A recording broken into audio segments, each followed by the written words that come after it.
saudara sekalian, bermula pada malam Jumaat itu, maka di situ kita dah boleh perbanyak amalan. Di antara amalan dianjurkan kepada kita oleh Nabi SAW ialah yang pertamanya membaca suratul Kahfi pada malam Jumaat. Nah, Nabi SAW sebut, man qara'a suratul Kahfi, man qara'a suratul Kahfi lailatal jum'ati adha'a lahu nuru fima bainahu wa bainal baitil atiq, atau kama qala Rasulullah sallallahu alaihi wasallam, hadis riwayat Imam Ad-Darimi. Sesiapa yang membaca surah Al-Kahfi pada malam Jumaat, kata Nabi SAW, maka dia akan mendapat cahayanya di antara dia dan Baitul Atiq, yakni Kaabah. Dalam satu hadis yang lain cerita suratul Kahfi juga, Nabi SAW sebut, man qara'a suratul Kahfi fi yaumul Jum'ah, salli ala sayyidina Muhammad, adha'a lahu minan nur bainal jum'atain. Sesiapa yang membaca surah Al-Kahfi pada hari Jumaat, maka Allah akan menyinarikan untuknya cahaya di antara dua Jumaat. Maka ulama berbahaslah, tuan-tuan, hadis riwayat Al-Hakim dan Al-Baihaqi. Ulama berbahas tentang apa yang dimaksudkan dengan cahaya tu. Maka sebagian ulama menyebutkan bahawa cahaya yang dimaksudkan ialah bagaimana Allah akan memberikan guidance, Allah memberikan petunjuk dalam kehidupan dia. Seumpama kita ni bila kita naik kenderaan malam-malam tanpa lampu, lampu bulan tak ada, lampu jalan tak ada, lampu motor tak ada kan. Orang kampung kadang-kadang tu naik motor tu last renew, lampu depan tak ada, lampu belakang tak ada, tongkat pun tak ada. Road tag renew tahun 79.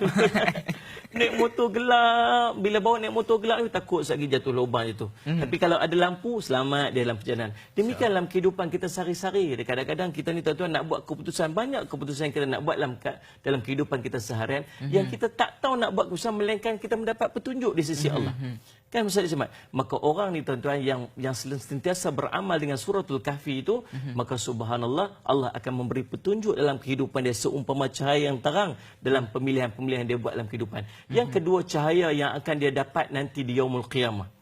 Ada ulama sebut, ada Nabi SAW, Allah sebut dalam Quran, sallallahu alaihi wasallam, macam mana ada orang yang dapat cahaya dia dapat tengok sakat ibu jari kaki dia saja. Ada yang dapat cahaya tu sampai sejauh mata memandang. Ada orang yang nak curi cahaya dia di yaumul qiyamah, waktu yang sangat gelap, waktu yang matahari tak ada tu.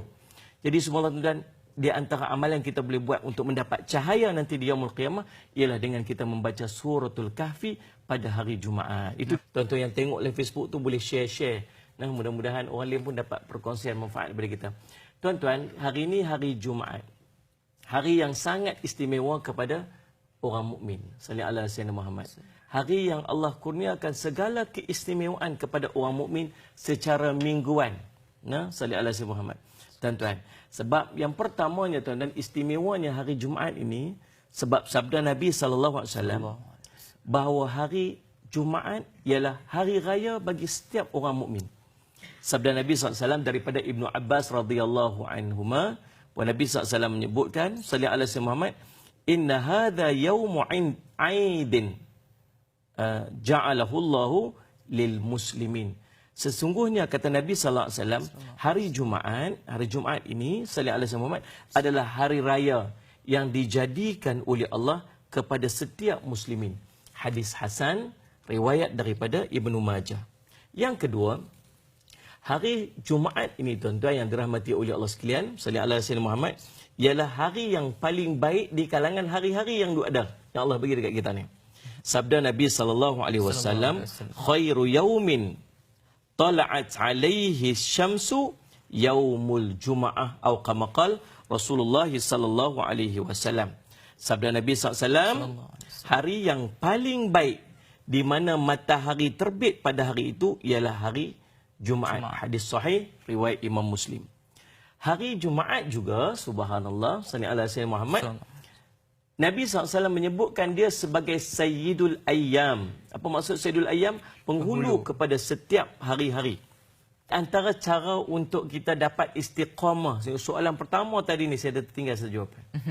Di antara cara untuk kita dapat istiqamah dalam kita beramal, terutamanya yang kita bincangkan pada fokus kita pada hari ini ialah hari Jumaat, ialah dengan kita menyusun jadual amal kita tu. Cuba susun bagi kita boleh dapat setiap hari, jangan kita tinggal. Buat jadual hari tersebut. Jadual Ustaz Syamad. Baik, contoh macam tadi kita boleh malam Jumaat nak buat apa? Baca surah Kahfi, baca surah Yasin ataupun baca Ustaz Syamad, salah satu daripada amal yang dianjurkan kepada Nabi SAW oleh Nabi SAW ialah membaca Hamim Ad-Dukhan, surah Ad-Dukhan. Nah, hadis satu riwayat yang disampaikan kepada kita oleh Abi Hurairah radhiyallahu an, sallallahu alaihi wasallam, man qara'a Hamim Ad-Dukhan fi lailatil jum'ati ghufira lahu. Hadis riwayat Imam At-Tirmizi. Sesiapa yang membaca Hamim Ad-Dukhan pada malam Jumaat, maka dia akan diberi keampunan. Ulama menyebutkan yang akan diampunkan kepadanya ialah dosa-dosa kecil yang dia buat dalam hidup dia. Sepanjang hidup dia. Apa amalan, apa dosa kecil akan diampunkan oleh Allah Subhanahu Wa Taala. Dalam satu hadis, dalam satu riwayat yang lain daripada Abu Hurairah radhiyallahu anhu juga, hadis riwayat Imam Ad-Darimi, kata Nabi SAW, man qara'a Hamim Ad-Dukhan fi lailatil jum'ati asaba maghfuran lahu wa zuwija min al-hurin ain. Oh subhanallah, saya semak Rasulullah. Siapa yang baca Hamim Ad-Dukhan pada malam Jumaat, maka jadilah dia pada pagi esoknya itu dalam keadaan diampuni, dan yang ni Fahmi sukalah ni, dan dia akan dikahwinkan dengan bidadari surga. Anak saya lagi amalan yang saya nak minta tuan-tuan tolong perbanyakkan sebagai penutupnya ni. Yang pertamanya tuan-tuan, perbanyakkan selawat kepada Nabi SAW pada hari Jumaat. Tuan-tuan, hebatnya selawat ni, hebatnya selawat tuan-tuan. Nabi SAW, kita selawat ke dia, layak Nabi SAW nak terima selawat pada kita. Nak manusia paling mulia, manusia paling hebat, layak kita selawat pada Nabi SAW. Tapi kita ni layak tak terima selawat daripada orang-orang lain. Bukan Nabi, orang lain nak selawat kita, sikit pun tak layak disebabkan dosa-dosa yang kita buat. Tapi tuan-tuan sekalian, ada satu amalan yang kalau kita buat, Allah akan selawat dekat kita. Apa dia? Bila kita berselawat kepada Nabi SAW. Maka perbanyakkan selawat, terutamanya pada Jumaat, sebab Nabi SAW sebut, perbanyakkan oleh kamu membaca selawat ke atasku setiap hari Jumaat, kerana sesungguhnya selawat umatku dibentangkan ke atasku setiap Jumaat. Maka sesiapa yang berselawat ke atasku adalah sallallahu alaihi wasallam, dia tempatnya paling dekat denganku. Jadi nak dekat dengan Nabi SAW, perbanyakkan selawat terutamanya pada hari Jumaat. Yang kedua tuan-tuan, perbanyakkan sedekah. Perbanyakkan sedekah pada Jumaat. Kata Nabi SAW, as-sadaqatu tudha'afu yaumul jum'ah. Sedekah pada Jumaat akan digandakan pahalanya, ganjarannya. Riwayat daripada Abi Syaibah. Mudah-mudahan tuan-tuan, dua amalan tersebut ni dan banyak-banyak amalan yang kita bincang tadi akan menjadi, kita akan istiqamah untuk melakukannya pada hari Jumaat, insya-Allah.